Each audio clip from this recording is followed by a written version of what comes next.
Subscribe करें और bell दबाएं ताकि कोई खबर रह न जाए। वक्त करता है परवरिश बरसों, हादसा एकदम नहीं होता। समझौता एक्सप्रेस पाकिस्तान और भारत के दरमियान एक सफरी समझौते के तहत चलने वाली ट्रेन, इसी वजह से इसका नाम भी समझौता एक्सप्रेस पड़ा। 2007 इसी समझौता एक्सप्रेस की 2 बोगियों में आग लगी, जिसमें 68 अफराद जल गए, कई जख्मी भी हुए इस हादसे में। मरने वालों में बड़ी तादाद पाकिस्तानियों की थी। यह हादसा एकदम नहीं हुआ था, बल्कि परवरिश की गई थी, क्योंकि तहकीकात के बाद ये इंकशाफ हुआ कि इंतहा पसंद हिंदुओं ने ट्रेन को आग लगाने के लिए मिट्टी का तेल, सल्फर और पोटाशियम नाइट्रेट का इस्तेमाल किया और आग लगाने के लिए ये बॉम्ब ट्रेन के अंदर छुपा दिए गए। ट्रेन के दरवाजे भी अंदर से बंद थे और उस ट्रेन में 757 अफराद सवार थे, जिनमें 500 से ज़ायद पाकिस्तानी थे। भारत की इंतहा पसंद हिंदू तंजीम बजरंग दल ने समझौता एक्सप्रेस में होने वाले बम धमाकों की जिम्मेदारी सरेआम कबूल की और मुसलमानों के खिलाफ मजीद दहशतगर्दाना कार्रवाइयाँ जारी रखने का ऐलान भी किया था। पाकिस्तान ने इस सानहे की तहकीकात के लिए भारत को दावत भी दी, जिसे भारत ने कबूल करने से साफ इनकार कर दिया। लेकिन भारतीय हुकूमत इंतहा पसंद हिंदू तंजीमों के चेहरे से निकाब हटाने से इनकार भी करती रही, क्योंकि भारतीय हुकूमत हरगिज़ ये पसंद नहीं करती कि इस आतिशज़दगी में जो खुफिया हाथ थे वो बेनकाब हों और सारी दुनिया समझौता एक्सप्रेस की आतिशज़दगी में मुलव्वस इंतहा पसंद हिंदू तंजीमों का चेहरा देखे। समझौता एक्सप्रेस धमाके की साजिश तैयार हुई 2006 में, जिसमें भारतीय फौज का ऑफिसर लेफ्टिनेंट कर्नल प्रोहित शामिल था। उसने हिंदू शिद्दत पसंदों से मिलकर दहशतगर्दों को तरबियत दी। ये वो सानिया कह लें जिसके लवाहिकीन आज भी इंसाफ के मुंतज़िर हैं। आज भी सानिया समझौता एक्सप्रेस भारत की सेकुलरिज्म पर एक बहुत बड़ा सवालिया निशान है। सिर्फ समझौता एक्सप्रेस नहीं, बल्कि बाबरी मस्जिद और हर वो वाक़या जिसमें पाकिस्तान या मुसलमानों को तकलीफ़ पहुंची हो, किसी मुसलमान के साथ ज़्यादती हुई हो, किसी मुसलमान की हक तलफ़ी हुई हो या पाकिस्तान का कोई नुकसान हुआ हो, भारत ने कभी ऐसे किसी वाक़े के ख़िलाफ़ कोई तहकीकात नहीं करवाई। साबिक भारतीय वज़ीर दाखिला भी सुशील कुमार शिंदे, उन्होंने जी बीजेपी को बम धमाके का जिम्मेदार करार दिया था, भारतीय जनता पार्टी को बम धमाके का जिम्मेदार करार दिया था। तहकीकात हुई तो इस घनौनी साजिश में हिस्सा लेने वाले भारतीय फौज के कई चेहरे भी बेनकाब हुए।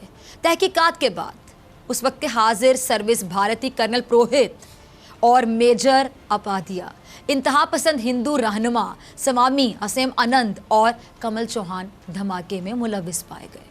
मरकजी मुलजिम आनंद ने एतराफ़ जुर्म भी किया कि भारतीय फौज की मदद से ये दरिंदगी RSS जैसी इंतहा पसंद तंजीम और तंग नज़र हिंदुओं की कारस्तानी थी। अच्छा, सानिया का मास्टरमाइंड लेफ्टिनेंट कर्नल प्रोहित था, जैसे कि मैंने पहले भी बताया। भारत की रियासत महाराष्ट्र की पुलिस के एंटी टेरर स्क्वाड ने कर्नल प्रोहित पर चार्जशीट जारी की कि वो धमाके की साजिश का मास्टरमाइंड था और उसने धमाका खेज मवाद फराहम किया और धमाके के लिए RDX फराहम किया। महाराष्ट्र की अदालत को बताया गया कि लेफ्टिनेंट कर्नल प्रोहित ने ही धमाके के लिए 3,98,000 रुपये हवाले के ज़रिए फराहम किए और फंड्स भी इकट्ठे किए। इस सानिया को 12 साल गुजर चुके हैं। अदालती कमीशन और तहकीकाती रिपोर्टों के मुताबिक मुलजिम भी नामजद हो चुके हैं, लेकिन फ़ायदा नहीं हुआ। आज तक ना समझौता एक्सप्रेस में मरने वालों के नामजद कातिलों के खिलाफ कोई कार्रवाई हुई और ना ही कोई ठोस इकदाम हुआ। इसका नुकसान किसको हुआ, आपने कभी सोचा? वक्ती तौर पर पाकिस्तान को हुआ। पाकिस्तान के शहरी इस वाक़ये में जल गए, जान से भी गए, लेकिन इसका लॉन्ग टर्म नुकसान आपको पता है किससे हुआ? खुद भारत को। लॉन्ग टर्म नुकसान भारत को हुआ। कैसे? अगर भारत उस वक्त अपने अंदर मौजूद हिंदू इंतहा पसंदों के खिलाफ कार्रवाई करने से ना कुतराता, ना इनकार करता, तो आज का भारत ये ना होता जिसमें मुसलमान आज़ादी मांग रहा हो। देखें ज़रा क्लियर, आज का भारतीय मुसलमान खुद भारत से आज़ादी मांग रहा है। आपने सोचा क्यों मांग रहा है? इसलिए कि वक्त करता है परवरिश बरसों, हादसा एकदम नहीं होता। माजी में अगर भारत मुसलमानों के खिलाफ बढ़ती हुई नफरतों को रोक लेता, माजी में अगर भारत अपने अंदर बसे हुए मुसलमानों के हुकूक का तहफ़्फ़ुज़ करना शुरू कर देता, क्या में पाकिस्तान के बाद अगर भारत को ये समझ आ जाता कि मुसलमानों के साथ मुसलसल ज़्यादती ही पाकिस्तान के क़याम की वजह से हुई, तो आज का भारत ऐसा ना होता। लेकिन हुआ क्या? समझौता एक्सप्रेस के सानहे के बाद क्या हुआ? बीजेपी, वो तंजीम जिसे भारत के साबिक वज़ीर दाखिला ने समझौता एक्सप्रेस का जिम्मेदार करार दिया, वो तंजीम आज भारत की हुक्मरान जमात बनी बैठी है। सिर्फ इतना ही नहीं, बल्कि वो शख्स जिसके दामन पर गुजरात के हज़ारों मुसलमानों के खून के धब्बे हैं, उसी बुनियाद पर अमेरिका ने उस शख्स को वीज़ा देने से इनकार कर दिया था। आपको याद होगा, वो शख्स जिसका नाम है नरेंद्र मोदी, आज वो भारत का वज़ीर आज़म बना बैठा है।